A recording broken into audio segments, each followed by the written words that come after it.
je vous informe que vos micros ont été désactivés afin de minimiser les bruits. Et je dois également préciser que cette conférence sera enregistrée et qu'elle sera bientôt disponible sur YouTube. Donc, si vous ne souhaitez pas que votre photo soit diffusée, prenez soin de désactiver votre caméra au bas de votre écran. Alors, voici un bref aperçu du déroulement. Nous débuterons avec cette présentation par une brève vidéo. Ensuite, Madame Nicole Bertrand, guide du mouvement raélien, prendra la parole. Puis, nous enchaînerons avec une période de questions. Alors, sans plus tarder, voici cette courte vidéo d'introduction.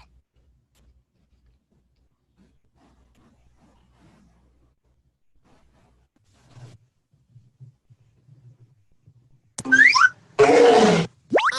no!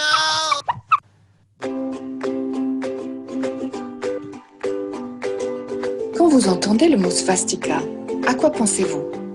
Certaines personnes du monde occidental sont terrifiées par ce symbole, seulement parce que les nazis ont abusé et détourné ce symbole pour en faire une image du mal depuis des décennies. Mais sortons des sentiers battus, dans lesquels nombreux ont été conditionnés. Savez-vous que le svastika est un ancien symbole qui peut être trouvé sur tous les coins de la planète?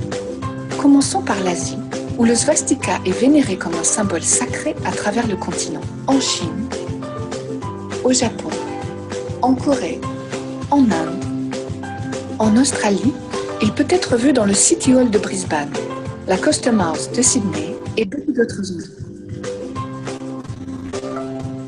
Autant qu'en Afrique, le svastika peut être trouvé aussi en Europe. Il était utilisé sur les avions militaires français. Il peut être vu sur le cheval Tuva que le président Poutine montait, et même dans une synagogue de Vérone, en Italie. En Amérique, le svastika a été utilisé depuis des milliers d'années par les Amérindiens. Ici, nous pouvons voir Jackie Kennedy porter une robe native avec le svastika. Il y a une ville appelée Svastika en Ontario au Canada, ainsi que dans l'État de New York. Il peut être également vu à l'intérieur du monument du président Garfield, l'ancienne monnaie à San Francisco, et même dans une synagogue de la Nouvelle-Orléans. Enfin, et pas des moindres, le svastika peut être trouvé partout en Israël, au deuxième temple de Jérusalem, à la synagogue de En-Gedi, à l'église de la Nativité à Bethléem et de nombreux autres endroits. Oui, durant des milliers d'années dans de nombreuses cultures, y compris dans l'Ouest, les gens ont associé le svastika à de bonnes choses, bien avant que les nazis ne le salissent. Le mot svastika vient du sanskrit su, qui signifie bien, et asti qui veut dire être. Ainsi, le svastika signifie littéralement être bien. N'importe quel symbole peut être détourné. Cela n'enlève rien à leur sens originel. Associeriez-vous la croix chrétienne au Ku Klux Klan? Il est temps de réhabiliter le svastika une bonne fois pour toutes. Rejoignez-nous pour la journée de réhabilitation du svastika dans votre ville. Paix, amour et harmonie à tous.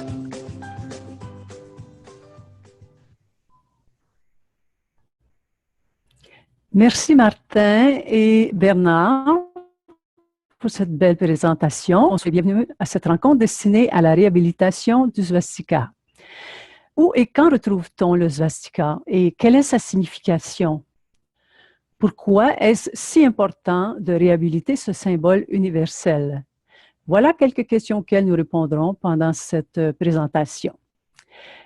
Explorons d'abord les multiples représentations du svastika dans l'histoire ancienne. Un voyage dans le temps. Alors, vous avez devant vous ce qu'on appelle le plus ancien symbole, la plus ancienne représentation du svastika qui a été découvert à Mézine en Ukraine. Il est sculpté sur une figurine d'ivoire de mammouth et date de 10 à 12 000 ans. Alors, ces poteries de la culture de Samara ont été trouvées en Mésopotamie, au Moyen-Orient, et datent d'environ 7 à 8 000 ans. Celle-ci date de 4 000 ans. À gauche, un svastika est gravé sur une roche retrouvée à Galice, en Italie, en Espagne, pardon.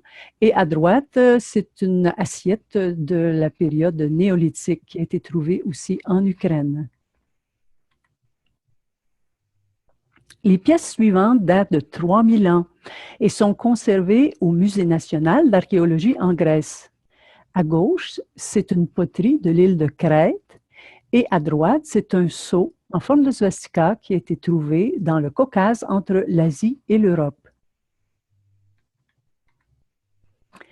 Ce svastika est sculpté dans le mur du temple de Salomon à Jérusalem. Aussi appelé le deuxième temple, il fut construit il y a déjà 2500 ans.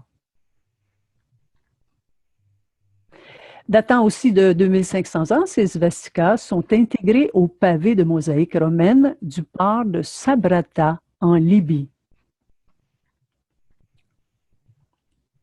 Un large svastika, sur le Ghat à la Mecque de l'hindouisme dans la ville de Bénarès au bord du Gange.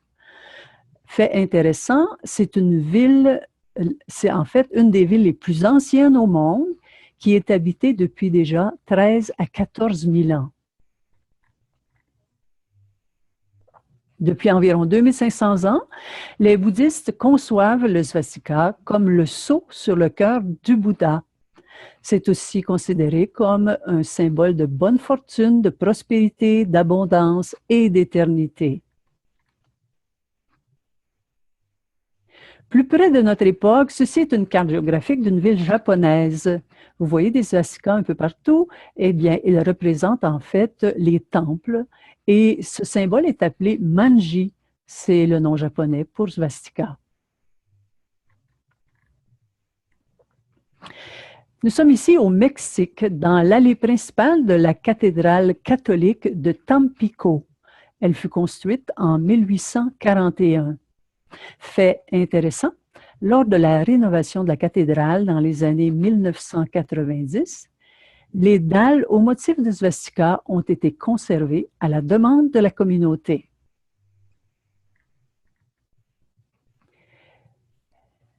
C'est une façade, en fait, du musée égyptien des Antiquités au Caire et qui a été construit en 1855.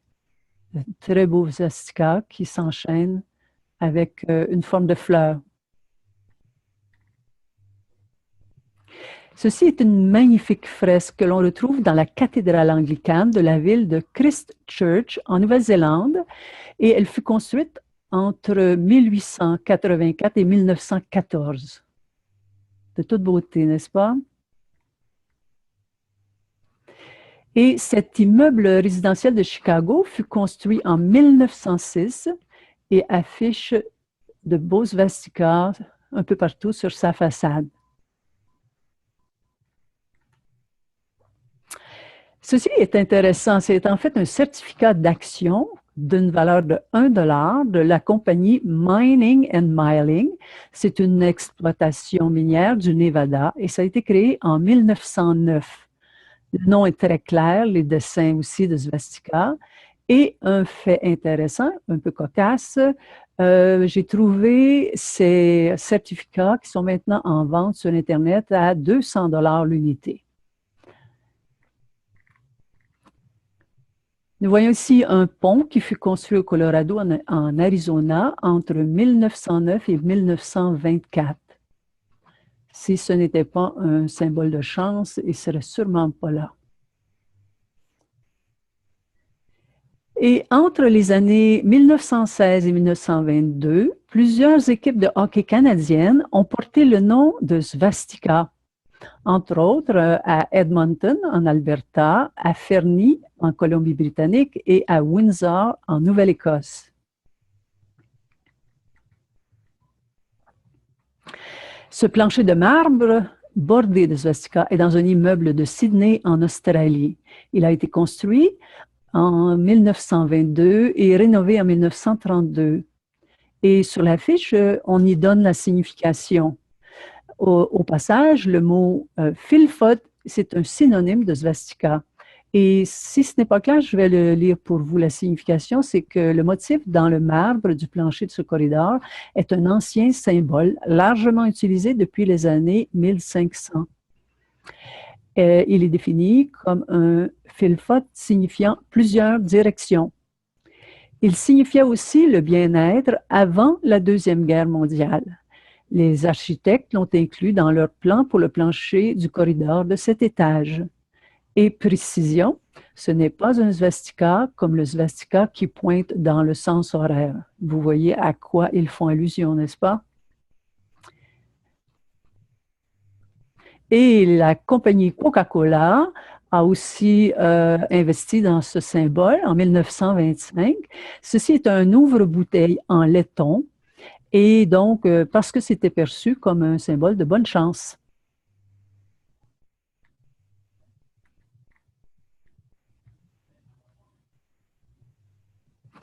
En 1932, cette médaille commémorative a été popularisée pour marquer la fin de la Grande Dépression aux États-Unis. C'est écrit Arrêtez de pleurer et commencez à acheter. Notez sur la gauche, le svastika est posé sur une étoile de David. Intéressant, n'est-ce pas? Et par-dessus, pour augmenter la chance probablement, on voit un trèfle à 4 feuilles.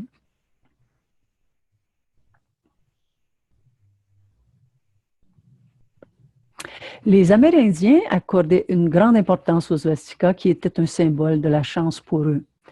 Sur cette carte postale, je vous donne la traduction. En haut, c'est marqué « Bonne chance, svastika ». Cette croix de la chance a été trouvée dans les ruines amérindiennes des États-Unis, dans les cimetières de l'Est, sur les couvertures Navajo et les paniers du Pima et des Indiens Apaches. C'est la plus vieille croix du monde et c'est un emblème de chance. Voici sa signification un peu poétique. Puissent un jour les 4 vents des 4 coins du ciel souffler gentiment sur vous. Une autre carte postale qui date celle-ci de 1910 et qui dit « Je ne peux pas vous envoyer un coin de ciel turquoise ni la lueur du soleil couchant.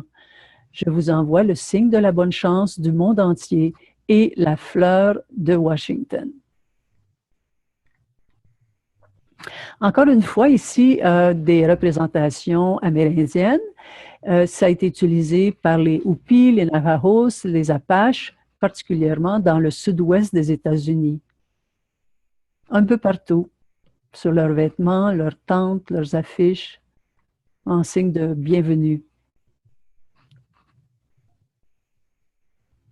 Et ici, on peut apprécier la beauté des tapis que ces tribus ont fait. Tapis et couvertures, ils sont tous ornés de svastika et ça a été tissé par les Hopis et les Navajos dans les années 1940. Et voilà à quel moment l'histoire de svastika a changé. Cette svastika, qui est un peu, en fait, inversée et inclinée, a été utilisée par Adolf Hitler et le Parti national-socialiste des travailleurs allemands. Hitler est d'ailleurs l'instigateur de la mort de 11 à 14 millions de personnes, dont 6 millions de Juifs, ce qui représente les 2/3 de la population juive d'Europe. Entre 1934 et 1945. Voyant l'utilisation qui a été faite du symbole svastika, en février 1940, les Amérindiens ont décidé, toutes les tribus concernées, les Apaches, Navajos, Hopis et d'autres, ils ont décidé de ne plus jamais utiliser le svastika. Nous les voyons ici en train de signer une pétition. Et le texte de la pétition, vous l'avez devant vos yeux. Parce que l'ornement ci-dessus a été un symbole de l'amitié entre nos ancêtres pendant des siècles et qu'il a été profané récemment par un autre peuple. Par conséquent, il est résolu qu'à partir de cette date et pour toujours, nos tribus renoncent à l'usage de l'emblème communément connu aujourd'hui comme le svastika, croix gammée ou filfot, représentés sur nos couvertures, paniers, objets d'art, peintures de sable et vêtements.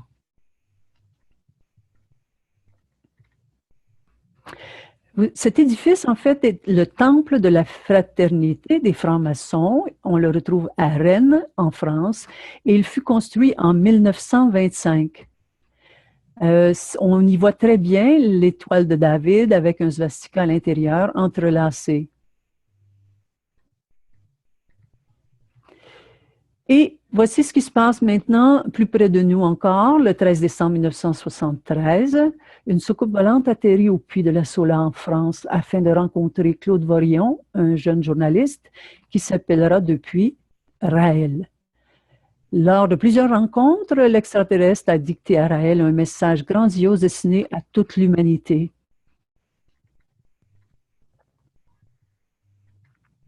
Suite à ces rencontres, Raël a écrit le livre qui dit la vérité, le message donné par les extraterrestres. Sur la couverture de ce livre, nous voyons clairement une étoile de David avec à son centre le svastika. Et dans son deuxième livre intitulé « Les extraterrestres m'ont amené sur leur planète », Raël mentionne un livre très important, le livre des morts du Tibet. Le Bardo Thodol, qu'on appelle aussi le livre des morts tibétains, ce livre a été écrit au 8e siècle et fut découvert en 1350. À nouveau, une étoile de David, et avec à son centre le svastika.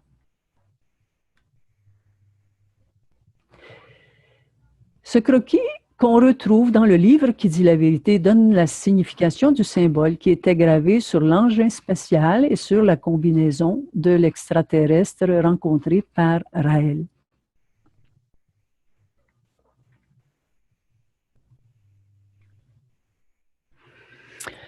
Raël a pour mission d'expliquer nos origines scientifiques à toute l'humanité et de préparer le retour de nos créateurs, les Elohim, sur la Terre.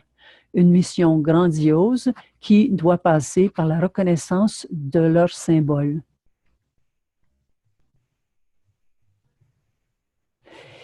Comme ce symbole est celui de nos créateurs, c'est très important d'en comprendre la signification véritable. Voilà pourquoi nous avons chaque année une campagne de réhabilitation du svastika. Je vous invite maintenant à visionner une brève vidéo qui va vous faire voir l'ambassade prévue pour les Elohim. Cette animation nous montre à l'entrée, regardez les symboles. C'est comme ça que ça va se produire dans quelques années, nous l'espérons. Donc, évidemment, toute l'humanité verra ces images. Voilà pourquoi c'est si important que le symbole, que celui de nos créateurs, soit bien compris, démystifié, réhabilité, pour éviter de créer la crainte parmi les populations. Nous accédons ici à la salle de conférence et nous voyons maintenant sur l'édifice cette partie arrondie qui sera l'endroit où les Elohim résideront dans des chambres apprêtées pour les accueillir dans tous les honneurs qu'ils méritent de notre part. Donc, merci à vous tous de participer à cet effort de réhabilitation du svastika qui est un symbole fantastique. L'infini dans le temps et dans l'espace, de toute beauté. Je vous remercie de votre attention. Je cède la parole maintenant à Martin et je serai de retour avec vous dans quelques minutes pour répondre à vos questions. Merci, chère Nicole.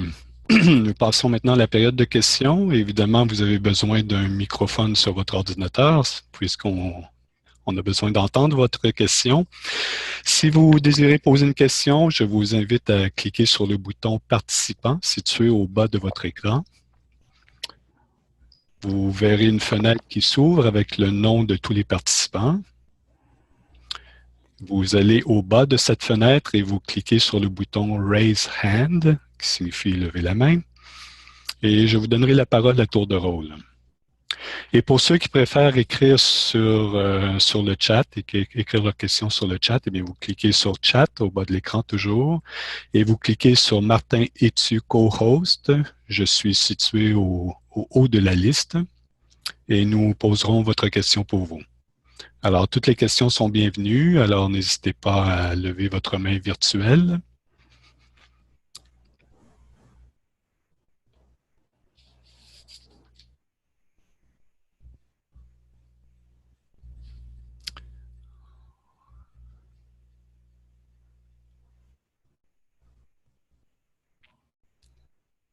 Eh bien, on se bouscule, on se bouscule.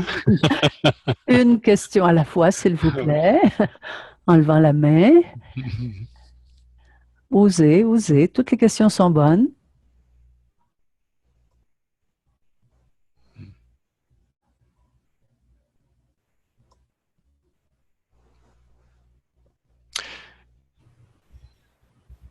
Yes, dear David.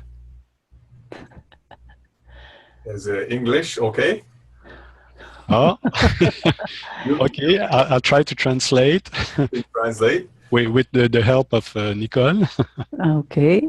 If you don't mind, I might answer in French, okay? Yes, Because this is a French presentation. Mm-hmm. Touching on a sensitive subject, because the swastika was befouled or misused by Hitler, you want to translate that? Oui. David nous dit que c'est un sujet sensitif, délicat, parce que Hitler a trahi la signification du svastika. How do the Jewish community respond to the swastika, and what do you explain to them the reason for this, the rehabilitation of the swastika? Comment répondez-vous à la communauté juive pour leur expliquer cette campagne de réhabilitation? Thank you, David. I'm sorry, I'm going to answer in English, not in French. Hein? Alors, comment réagit la communauté juive? Ben, c'est grand, la communauté juive. Hein? Il y a beaucoup de personnes. Certains manifestent des objections et essaient en fait de passer des lois pour empêcher nos actions de sensibilisation et de réhabilitation. Ils sont un peu empêtrés dans les lois puisque le droit de la parole aux États-Unis, la free speech qu'ils appellent, hein, liberté de parole, autorise les gens à utiliser le symbole de leur choix. Et donc, tous les hindous ont le droit d'arborer un svastika sur leurs vêtements. Et quand les Raéliens font, par exemple, voler un avion avec une banderole qui contient le svastika, certains essaient d'interdire les pilotes de ces avions de faire la démonstration. Et d'autres essaient de justifier en disant c'est un territoire privé, mais en fait, le ciel, jusqu'à maintenant, n'est pas un territoire privé d'aucun État. Donc, c'est plutôt cocasse et c'est assez limité comme réaction négative. Notre réaction, c'est d'essayer d'éduquer les gens. Je suis personnellement entourée de Juifs et depuis 20 ans, je vis dans un édifice où la majorité des locataires sont Juifs. Mon conjoint est Juif depuis 20 ans. Je côtoie les membres de sa famille, de son entourage professionnel et j'ai toujours mon symbole avec le svastika au cou. Et il s'agit juste de l'expliquer. Quand les gens nous connaissent, ils cessent d'avoir peur. Donc, ce qu'on ne connaît pas habituellement cause de la peur et notre but pour éliminer la peur ressentie par les gens qui voient dans le svastika l'historique limité dans le temps de Hitler, c'est de leur montrer, comme on vient de le faire ensemble, que ce symbole est sur notre planète. Pour leur donner la vision globale, il faut leur expliquer que ce symbole, on le retrouve dans des objets d'art qui datent de 10 à 12 000 ans. Donc, ce n'est pas Hitler qui a inventé le svastika. Et quand on dit aux gens que ce symbole est là depuis 10 à 12 000 ans, qu'il y a des gens qui vivent en Inde, dans une ville où le svastika a été toujours présent et que cette ville a été habitée depuis 13 à 14 000 ans, que le livre des morts du Tibet existe et a été retrouvé, ça a été écrit au 8e siècle. Donc, quand on leur donne des chiffres et des endroits sur la planète où on retrouve le svastika, on arrive à éduquer les gens et à leur faire prendre un peu de distance par rapport aux crimes atroces qui ont été commis par Hitler avec ce symbole. Do you like my answer, David? I'm sorry, David. I'm just joking. We'll have a lecture, an English one, shortly. Okay, so we'll be able to clarify for English-speaking people.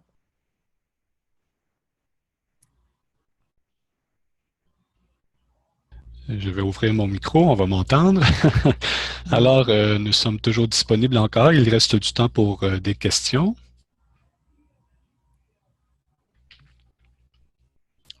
Des questions ou un chat, peut-être?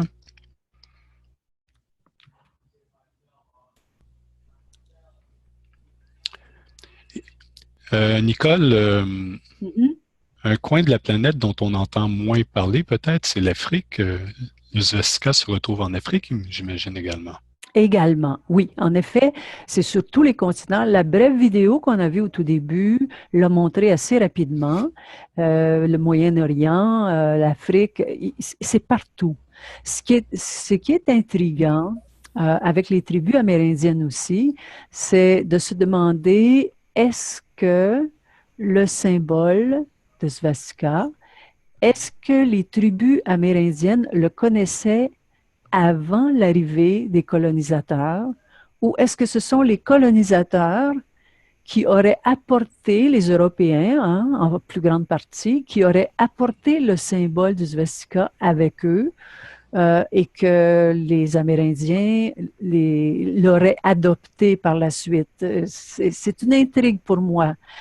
Quand on sait que ce symbole est celui des Elohim et qu'ils étaient parmi les humains depuis le début de l'histoire de l'humanité, mon impression, et on sait que c'est le symbole des Elohim, mon impression c'est que mon hypothèse, mais c'est en tout cas que les Elohim avaient ce symbole avec eux et qu'ils l'ont partagé avec les humains de différentes parties de la planète après le déluge, quand ils ont recréé la vie sur les différents continents, les nouveaux continents qui étaient des parties du continent originel, et que ce symbole, qui est leur symbole et qui signifie l'infini dans le temps et dans l'espace, en tout cas le svastika, l'infini dans le temps, ils l'avaient avec eux et ils l'ont laissé aux populations initiales. Et c'est pour ça qu'on le retrouve maintenant partout sur la planète. C'est mon hypothèse, mais j'espère qu'un jour, on aura la confirmation, ou si ce n'est pas de cette façon que ça s'est répandu, c'est peut-être par les voyages et par la colonisation. Merci, Nicole. Bienvenue. Alors, il semblerait que ton exposé était brillant et convaincant puisque nous avons très peu de questions. C'était clair et limpide. Alors, allons-y. S'il faut conclure maintenant. Alors, concluons. Oui. Alors, nous espérons que vous avez apprécié cette présentation du mouvement raélien. Alors, au nom de Louise et Bernard, qui ont généreusement contribué au succès de cette conférence, eh bien, je remercie chaleureusement Nicole Bertrand de son éclairage sur le svastika, symbole encore une fois de nos créateurs extraterrestres. Et nous espérons que vous serez tous prêts à les accueillir dans le respect de leur symbole millénaire, j'entends des voix. Lorsqu'ils reviendront prendre contact avec l'humanité, puisque c'est prévu dans tous les livres religieux, mais d'une manière pas aussi précise, pas aussi directe. Eh bien, si vous avez d'autres questions, je vous invite à les envoyer à à canada@prosvastica.org. Et si vous voulez approfondir le sujet par vous-même, nous vous invitons à visiter le site prosvastica.org ou encore railcanada.org. Alors, merci de votre participation et à une prochaine fois. Merci. Au revoir. Jean et Jojo. Bonsoir. Bon, désolé. Qu'est-ce que tu as montré sur l'étoile, sur le swastika que Hitler a porté, il y avait aussi comme le National Socialist, quelque chose comme ça, of the German Workers. Est-ce que c'était bien ça? En fait, on pourrait revoir cette diapositive. Le nom de son parti, c'est son parti politique. Alors, je le retrace ici. Ça s'appelle le Parti national socialiste des travailleurs allemands. Il y a 5 lettres, NSDAP. OK. C'est le nom de son parti politique, si on veut. OK. Mais en parlant, il a trahi deux choses dans le fond. Alors? Oui, quelle est la question? Je n'ai pas compris. Ce n'est pas une question, c'est juste un commentaire, peut-être.